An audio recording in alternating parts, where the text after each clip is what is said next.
నా పేరు paper boy కాదండి, వీర వెంకట విజయ శ్రీనివాస్ వరప్రసాద్. పూర్తిగా పిలవలేని కొంతమంది బద్దకస్తులు శ్రీనివాస్ అంటారు.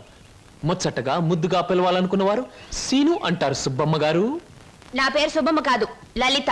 ఓహో, మరి మిమ్మల్ని ముద్దుగా విని పిలుస్తారు లల్లి అనా? పిల్లి అని. నీకెందుకు? పేరు లలితంగా ఉంది, పర్సనాలిటీ లలిత లావణ్యంగా ఉంది. ఏయ్, ఏమిటి వెటకారంగా ఉందా? అసలు పేపర్ని అలా రాయిస్తున్నట్టు విసడం ఏమిటి? చేతికి వచ్చుగా.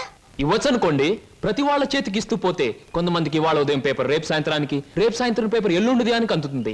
అందుకని కొన్ని విసరాలి, కొన్ని ఎగరేయాలి, కొన్ని చేతికి ఇవ్వాలి. నేను ఎంత గట్టిగా విసిరినా పడే వాళ్ళ చేతిలో అది పువ్వులా పడటం మన టాలెంట్. చాలండి, మీరు వెళ్ళొచ్చు. చూడండి, ఆ పేపర్లో పేజ్ నంబర్ 4 కాలం నంబర్ 3లో ఆడవాళ్ళకు పనికొచ్చే ఉద్యోగాల ప్రకటన ఉంది. నేను ఉద్యోగం కోసం ప్రయత్నిస్తున్నట్టు ఇతనికి ఎలా తెలుసు? ఏమే మరదలా, ఆ పేపరు నీకు ముందే తెలుసా? ఏంటే రోడ్డు మీద పరాగడితో పరాసుకెళ్ళటే చెప్పా. పరాయివాడు కాదు, అతను నా బాయ్ ఫ్రెండ్.